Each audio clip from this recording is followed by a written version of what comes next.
Good morning friends, this is Amitesh. Welcome to Gyan Window. दोस्तों, आज हम लोग कुछ बॉटनी के ऐसे टॉपिक्स पढ़ने वाले हैं जिन टॉपिक्स में हम लोगों को काफ़ी प्रॉब्लम्स फील होती है जब हम लोग किसी एग्ज़ाम में बैठते हैं।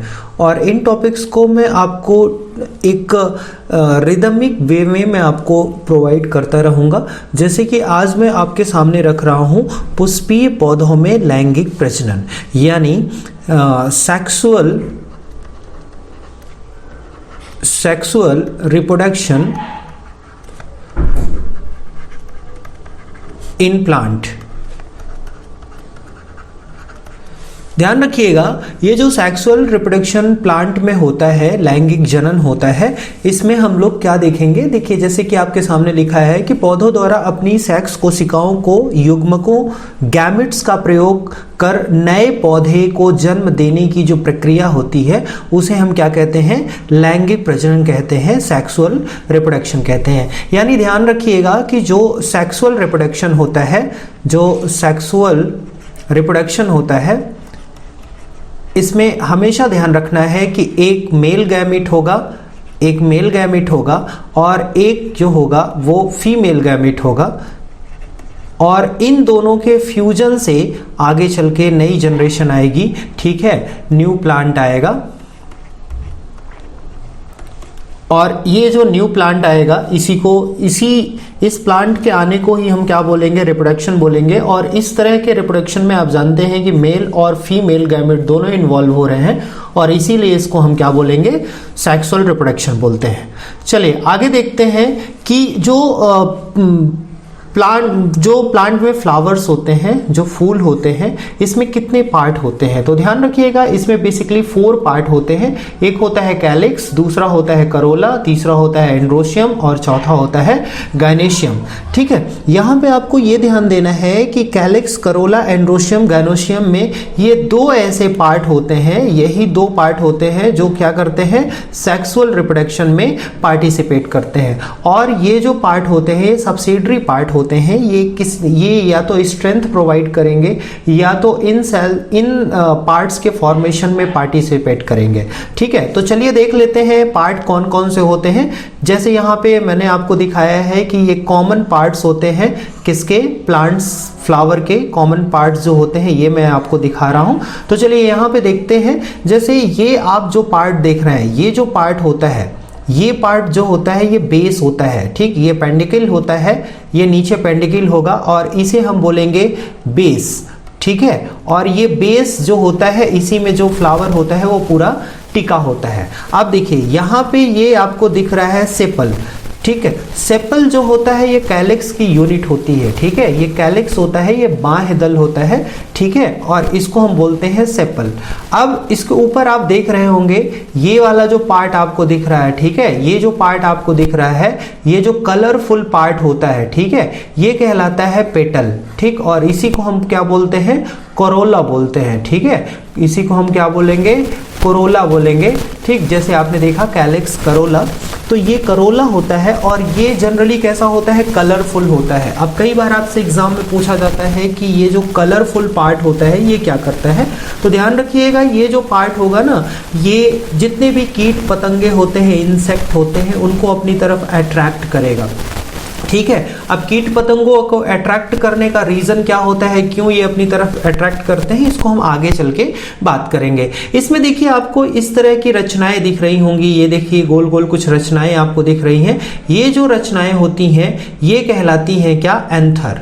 ठीक है, ये रचना क्या कहलाएगी आपको, ये एंथर कहलाएगी। और ये जो एंथर और एंथर के नीचे ये जो पार्ट होता है इसको फिलामेंट बोलते हैं। ठीक, और इन सभी को हम क्या बोलते हैं, स्टैमेन बोलते हैं। और ये प्लांट का कौन सा पार्ट होता है, ये प्लांट का मेल वाला पार्ट होता है। कौन सा, मेल रिप्रोडक्टिव पार्ट होता है ये प्लांट फ्लावर का। उसके बाद देखिए ये जो पार्ट आपको दिख रहा है, ये पार्ट जो आपको दिख रहा है, ये पूरा पार्ट क्या कहलाता है, ये पूरा पार्ट कहलाता है पिस्टिल। ठीक, ये 3 भागों में डिवाइड होता है, स्टिग्मा, स्टाइल और ओवरी। ठीक है, इसको हम क्या बोलते हैं, इसको हम बोलते हैं एंड्रोसियम। ठीक है, ये एंड्रोसियम होता है और ये प्लांट का फीमेल वाला पार्ट होता है, इसे हम क्या कहेंगे, प्लांट का फीमेल रिप्रोडक्टिव पार्ट बोलेंगे। अब चलिए आगे देखते हैं। आगे आपको ये पढ़ना है कि परागण क्या होता है। ठीक, परागण को हम लोग समझेंगे, इसको हम इंग्लिश में क्या बोलते हैं, पॉलिनेशन। ठीक है, क्या बोलते हैं इसको हम, पॉलिनेशन बोलते हैं। तो नेक्स्ट हमारा टॉपिक क्या है कि पॉलिनेशन क्या है। तो देखिए पॉलिनेशन क्या होता है, जब पुंकेसर परागकण अंडक के स्टिग्मा में आता है तो इसे परागण कहते हैं। यानी ध्यान रखना है आपको कि जब पॉलन ग्रेन, ठीक है, जब पॉलन ग्रेन मतलब प्लांट का मेल वाला पार्ट, प्लांट का मेल वाला पार्ट, जब फीमेल यानी गाइनोशियम, अब गाइनोशियम कितने में बटा होगा, स्टिग्मा, स्टाइल और ओवरी। ठीक, ये 3 पार्ट में डिवाइड होता है। तो जब पॉलन ग्रेन स्टिग्मा वाले पार्ट में पहुंचता है तो इसे हम क्या कहते हैं, परागण कहते हैं, पॉलिनेशन कहते हैं। अब देखिए एग्जाम में पूछा जाता है कि पॉलिनेशन कितने प्रकार के होते हैं, तो ध्यान रखिएगा पॉलिनेशन 2 प्रकार के होते हैं। एक होता है स्वपरागण सेल्फ पॉलिनेशन और दूसरा होता है क्रॉस पॉलिनेशन यानी संकर परागण या परपरागण। ठीक है, अब देखिए यहां पे क्या होगा, ध्यान से देखिएगा, जब हम बात करते हैं सेल्फ पॉलिनेशन की, तो सेल्फ पॉलिनेशन में ध्यान रखिएगा, सेल्फ पॉलिनेशन में क्या होता है, जो प्लांट का फ्लावर होता है ना, जो प्लांट का फ्लावर होगा, इसका जो ये एंथर होता है, ठीक है, एंथर से क्या निकलता है, एंथर से निकलता है पॉलन ग्रेन। ठीक है, पॉलन ग्रेन निकलता है या पॉलेंस निकलते हैं, और ये पॉलेंस क्या होंगे, यहां से निकल के स्टाइल में, ठीक है, यहां से निकल के स्टाइल में, ठीक, स्टाइल किसका भाग होता है, गाइनोसियम का भाग होता है, स्टाइल में जाके अपने आप क्या होते हैं, गिर जाते हैं। और इस तरह का अगर हो रहा है पॉलिनेशन तो इसे हम बोलेंगे सेल्फ पॉलिनेशन। यानी हमेशा ध्यान रखना है कि सेल्फ पॉलिनेशन में किसी भी तरह के अदर एजेंट की जरूरत नहीं पड़ती है और इसे हम बोलेंगे सेल्फ पॉलिनेशन। ठीक है, यहाँ पे हमेशा ध्यान रखिएगा इस तरह का पॉलिनेशन जनरली किस में मिलता है, जहाँ पे जो फ्लावर होगा वो यूनिसेक्सुअल होगा, यानी उसमें जो मेल पार्ट होगा और जो फीमेल पार्ट होगा वो एक ही फ्लावर में आपको मिलेगा, जनरली ऐसा होता है। ठीक है, तो इसमें आपको क्या मिलेगा, सेल्फ पॉलिनेशन मिलेगा। अब हम बात करते हैं क्रॉस पॉलिनेशन की, यानी पर परागण की। ठीक है, किसकी, हम बात करते हैं क्रॉस पॉलिनेशन की। अब क्रॉस पॉलिनेशन में हमेशा ध्यान रखिएगा यहाँ पे कुछ एजेंट काम करेंगे। ठीक, जैसे यहाँ पे हमने क्या लिखा है, मधुमक्खी। ठीक, तो क्रॉस पॉलिनेशन में हमेशा ध्यान रखिएगा या तो ये किसके द्वारा होगा, विंड के द्वारा होगा। ठीक, या तो ये किसके द्वारा होगा, वाटर के द्वारा होगा। ठीक, या इसमें कोई एनिमल पार्टिसिपेट करेगा। ठीक है, कौन पार्टिसिपेट करेगा, एनिमल पार्टिसिपेट करेगा, और एनिमल के थ्रू क्या होगा, क्रॉस पॉलिनेशन होगा। जैसे देखिए यहाँ पे मान लीजिए कोई एक फ्लावर है और फ्लावर में ये मधुमक्खी आके यहाँ पे बैठी, और जैसे ये मधुमक्खी बैठेगी तो इसके पैर में जो पॉलन होंगे वो चिपक जाएंगे और ये मधुमक्खी जाके दूसरे किसी प्लांट के फ्लावर में बैठेगी। ठीक है, उसी स्पीशीज के फ्लावर में बैठेगी और ये जो पॉलन है ये इसके स्टिग्मा में जाके गिर जाएगा। ठीक है, और ये जब गिर जाएगा इसी को हम क्या कहते हैं, पॉलिनेशन कहते हैं। ठीक है, अब चलिए आगे बढ़ते हैं। आगे आपको ये देखना है कि इसके बाद की घटनाएं कौन सी होती हैं। ठीक है, इसके बाद क्या होगा, कैसे होगा, इस चीज को हमें समझना है यहाँ पे। ठीक, तो चलिए आगे देखते हैं आगे क्या होगा। देखिए आगे जो प्रक्रिया होती है उसे हम कहते हैं निषेचन। ठीक है, निषेचन को इंग्लिश में क्या कहते हैं, फर्टिलाइजेशन। ठीक है, हम इसे बोलते हैं फर्टिलाइजेशन। अब फर्टिलाइजेशन क्या होता है इसको समझिएगा। देखिए ध्यान रखिएगा, यहाँ पे जो पॉलन होते हैं, पॉलन यहाँ से आएंगे, ठीक, और पॉलन स्टिग्मा में गिर जाएंगे। अब स्टिग्मा में क्या होगा, स्टिग्मा जो शुरू वाला पार्ट होता है, गाइनोसियम का शुरू वाला पार्ट होता है, और यहाँ से एक ट्यूब बनेगी और यहाँ पे होती है क्या, ओवरी। ठीक, ओवरी में ये छोटे छोटे होते हैं ओव्यूल, और ये जो ओव्यूल होते हैं ना, ये बेसिकली फीमेल का गैमेट होता है। ठीक, किसका गैमेट होगा, फीमेल गैमेट होगा। अब ये पॉलन जो होंगे वो कहाँ पहुंच जाएंगे, ओव्यूल में पहुंच जाएंगे। ठीक, और ओव्यूल से जाके मिल जाएंगे और इसी को हम कहते हैं, इसी प्रक्रिया को हम क्या कहते हैं, इसी प्रक्रिया को हम बोलेंगे निषेचन।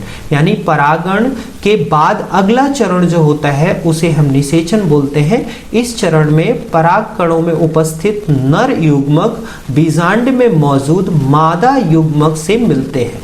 ठीक है, यानी पॉलन किससे मिलेगा?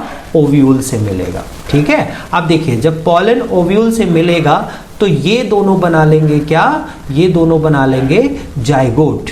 ये देखिए ये बन जाएगा जाइगोट। फिर जाइगोट जो होगा वो कन्वर्ट हो जाएगा एम्ब्रियो में। जाइगोट जो होगा कन्वर्ट हो जाएगा किसमें? एम्ब्रियो में। और एम्ब्रियो में कन्वर्ट होने के बाद ये जो पूरी ओवरी होती है, हमेशा ध्यान रखिएगा, ये जो पूरी ओवरी होती है मैं यहाँ पे लिख दे रहा हूं। ठीक है, ये जो पूरी ओवरी होती है ये ओवरी निर्माण करेगी किसकी? फ्रूट का। ओवरी निर्माण करेगा फ्रूट का। और यहां पे जो ये है ओव्यूल, ठीक है, ओव्यूल,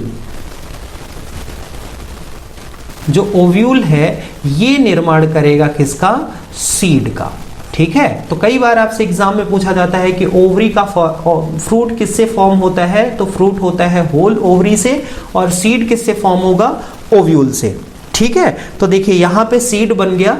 अब आगे देखिए क्या होगा, यहां पे आगे ये जो सीड है इस सीड में, ठीक है, इस सीड में क्या होगा? इसका जर्मिनेशन होगा। ठीक, और जर्मिनेशन कब होगा? जब इसे अच्छी अवस्थाएं मिलेंगी, जैसे जब इसको अच्छी तरह से पानी मिलेगा, जब इसको हवा मिलेगी, जब मिट्टी में ये जाएगा, तब इसमें क्या होगा? इसका बीजों का अंकुरण होगा। ठीक, अब बीजों का अंकुरण कैसे होगा? देखिए यहाँ पे ये बीज है, यहाँ पे मिट्टी और पानी अच्छे से इसको मिल रहा है, तो यहाँ से इसकी सीडलिंग निकलेगी। आप सीडलिंग में ध्यान रखिएगा, सीडलिंग में एक सीडलिंग नीचे की तरफ जाएगी, एक ऊपर की तरफ। ठीक, जो ऊपर की तरफ आता है इससे सूट का फॉर्मेशन होता है, यानी इससे तने का निर्माण होगा। और जो नीचे की तरफ जाएगा इससे किसका निर्माण होगा? इससे जड़ का निर्माण होगा। ठीक, इसको हम कभी कभी प्लम्यूल भी बोल देते हैं। ठीक, रूट और प्लम्यूल ये ऊपर की तरफ जाएगा यानी एंटी ग्रेविटी काम करेगा, और ये नीचे की तरफ जाएगा यानी विद ग्रेविटी ये काम करेगा। और इस तरह से आगे चल के एक किसका निर्माण हो जाएगा? एक अदर प्लांट का फॉर्मेशन हो जाएगा। ठीक है, तो देखिए जितना भी यहाँ से आपसे एग्जाम में पूछे जा सकते हैं सवाल, वो सारी चीजें यहाँ पे कवर हो चुकी हैं। ठीक है, यहाँ पे आपको ये सारी चीजें नोट डाउन कर लेना है, और ऐसे ही बॉटनी के जो और भाग हैं उनको मैं धीरे धीरे लाता रहूंगा। आज हम लोगों ने सेक्सुअल रिप्रोडक्शन समझा है, आगे के पार्ट में हम लोग प्लांट में होने वाले असेक्सुअल रिप्रोडक्शन को हम लोग समझेंगे। ध्यान रखिएगा, सेक्सुअल रिप्रोडक्शन हमेशा तभी होगा जब प्लांट में फ्लावर पाया जाएगा। ठीक है, यानी हमेशा सेक्सुअल रिप्रोडक्शन फेनरोगैम्स में ही पाया जाएगा, क्रिप्टोगैम्स में नहीं पाया जाएगा। क्रिप्टोगैम्स में असेक्सुअल रिप्रोडक्शन पाया जाएगा, जिसको हम लोग अगली वीडियो में कवर करेंगे। ठीक है, तो चलिए, आशा है कि आपको ये वीडियो अच्छी लगी होगी, आप अपनी नोट्स बना रहे होंगे। चलिए मिलते हैं ऐसी किसी नेक्स्ट वीडियो में, तब तक अपना बहुत ख्याल रखिएगा। Thank you so much.